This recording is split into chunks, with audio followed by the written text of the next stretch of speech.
है कि अप्रैल के फर्स्ट वीक में या फिर अप्रैल के सेकेंड वीक में 7th फेज की अधिसूचना जारी होगी और उससे पहले मार्च के महीने में एसटीईटी सर्टिफिकेट वितरित किया जाएगा अगर सब कुछ सही चलता रहा तो इस वीडियो में पहले हम कल के कोर्ट केस की बात करेंगे।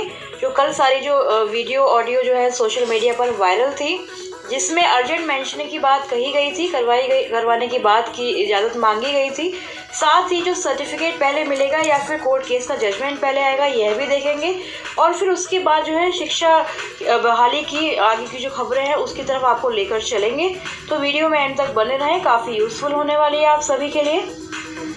सबसे पहले बात करते हैं कल के जो कोर्ट केस के बारे में, यानी कि जो कल हमने वीडियो आपको दिखाई थी और आज भी सोशल मीडिया पर वह वायरल है, जिसमें CWJC 12481 पेटिशनर आलोक कुमार की तरफ से जो केस किया गया है मेरिट लिस्ट वाले अभ्यर्थियों की तरफ से।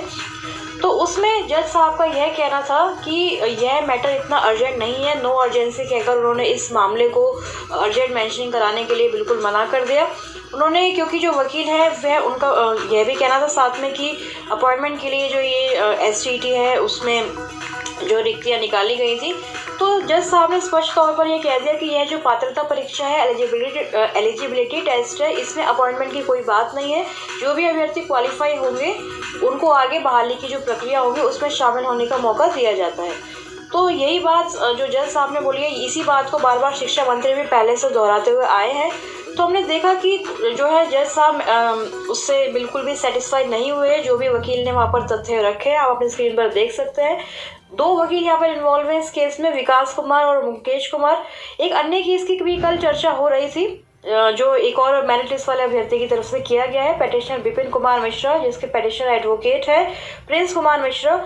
तो इसमें भी उन्होंने ये सारी चीज़ें रखी कि मेरिट और नॉट एंड मेरिट को इक्वल अनइक्वल रखा गया है, लेकिन कोर्ट ने इस पर भी ये कह दिया कि ये मैटर इतना वो नहीं है कि अपॉइंटमेंट डायरेक्ट दी जाए। तो इसका मतलब एसटीईटी अभ्यर्थियों को अब केवल सर्टिफिकेट की मांग को पहले रेज करना है, उसके बाद यह कोर्ट से अपील करनी है कि अगर सभी अभ्यर्थियों को शामिल किया जाना है तो सीटों की संख्या को सरकार बढ़ाए। इसके बारे में सरकार कोई ना कोई निर्णय जल्द से जल्द ले, क्योंकि सरकार या फिर शिक्षा विभाग हो और प्रधान सचिव संजय कुमार हो कभी भी इस बात पर जोर नहीं देते कि हाँ वह सीटें की संख्या को बढ़ाएंगे। केवल प्रधान सचिव ने 1-2 बार यह चीज़ तो जरूर कही है कि 6 फेज के जो भी रिक्तियां बचेंगी उनको आगे वह 7th फेज में फॉरवर्ड करके रिकैलकुलेट करेंगे सीट्स को, लेकिन जो और 33,916 पद हैं क्या उनको भी जोड़ा जाएगा, इस बारे में सरकार बिल्कुल चुप है। क्योंकि अगर 80,402 अभ्यर्थियों को सरकार क्वालिफाई मानती है और उन सभी को 7th फेज में भेजना चाहती है तो उनको ज़रूर ही सीटों की संख्या को बढ़ाना चाहिए, ताकि किसी भी अभ्यर्थी के साथ नाइंसाफी ना हो जो मेरिट लिस्ट में आए हैं या फिर जो केवल क्वालिफाई हुए हैं। उसके ऊपर से जो मार्च में अधिसूचना जारी होने की बात हो रही थी 7th फेज की, लगातार हम लोग भी यही प्रयास कर रहे थे कि सरकार पर दबाव बनाकर मार्च में ही अधिसूचना जारी की जाएगी। लेकिन जो संजय सर है, प्रधान सचिव है, उनका यह कहना है कि सब कुछ अगर नॉर्मल रहा, कोविड वेव का और कोर्ट केस का जजमेंट आया, तो 7वें चरण की बहाली अप्रैल 2022 से ही शुरू हो जाएगी और मार्च के महीने में आपको सर्टिफिकेट इशू किया जाएगा। क्योंकि 6 फेज जो है फरवरी में एंड हो रहा है, इसकी जो पुष्टि है वह नीतीश कुमार जो है बिहार के मुख्यमंत्री, उन्होंने भी की है कि काउंसलिंग की प्रक्रिया चल रही है और 25 फरवरी को सभी अभ्यर्थियों को नियुक्ति पत्र मिल जाएगा। तो इस बार ऐसा लग रहा है कि शायद 6 फेज जो है टाइमली एंड होने वाला है, नियुक्ति पत्र भी मिल जाएगा अभ्यर्थियों को। तो फिर मार्च के महीने में सरकार एसटीईटी सर्टिफिकेट इशू करके अप्रैल 2022 से ये बहाली प्रक्रिया आरंभ करने वाली है।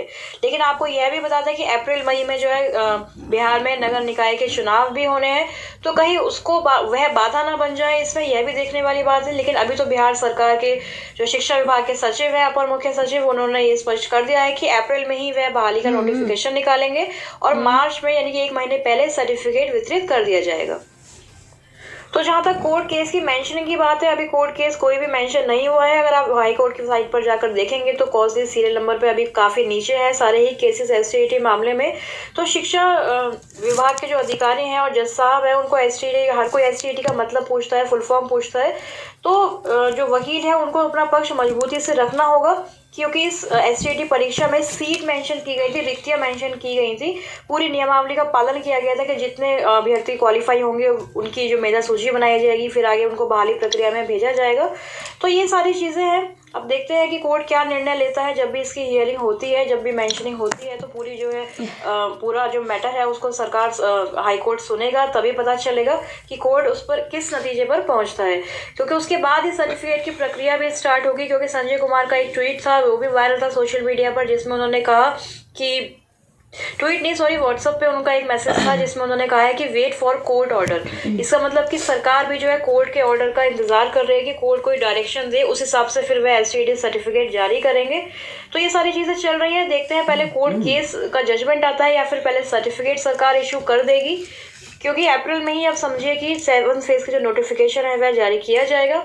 तो अप्रैल तक तो जो सीटेट वाले अभ्यर्थी है उनको भी बिल्कुल संतुष्ट होने की जरूरत है। क्योंकि अप्रैल से पहले जरूर ही सीटेट 2022 का भी रिजल्ट आ जाएगा, तो वह भी 7th फेज में आराम से शामिल हो सकते हैं जो भी अभ्यर्थी सीटेट क्वालिफाई करते हैं।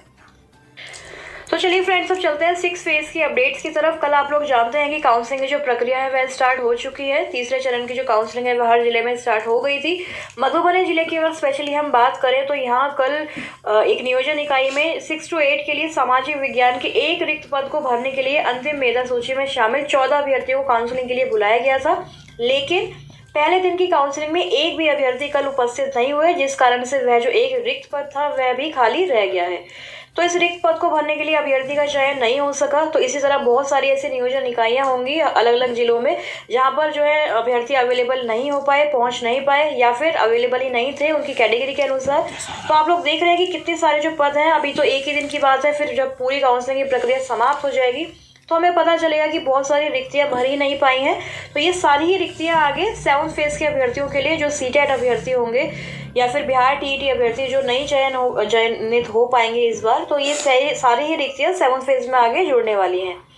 तो आज भी मधुबनी जिले की बात करें तो बहुत सारे पदों के लिए यहाँ पर आज काउंसलिंग की प्रक्रिया है, जिसको अखबारों में प्रकाशित किया गया है। अन्य अखबार के माध्यम से अगर देखें तो पटना की ये खबर है कि जिले में शिक्षकों का नियोजन 22, 24 और 25 को किया जाएगा। तो यहाँ पर जो काउंसलिंग की कार्यवाही है वह 22 जनवरी से प्रारंभ हो रही है। इसके लिए राजधानी के जो विभिन्न स्कूल्स हैं उनमें काउंसलिंग का वेन्यू रखा गया है। कोविड के प्रोटोकॉल का पालन करते हुए सारी काउंसलिंग की प्रक्रियाएं चल रही हैं। तो 22, 24 और 25 फरवरी को यहाँ के जो अभ्यर्थी हैं, आप लोग जानते हैं कि पटना में काफ़ी ज़्यादा भीड़ होती है, तो इसलिए अलग अलग डेट्स को यहाँ पर 1 to 5 के लिए, 6 to 8 के लिए, साइंस मैथ्स के लिए और सामाजिक विज्ञान के लिए जो पूरा शेड्यूल है उसको भी आज अखबारों में प्रकाशित हुआ है। आप लोग देख सकते हैं अगर आप वहाँ जाना चाहते हैं काउंसलिंग के लिए।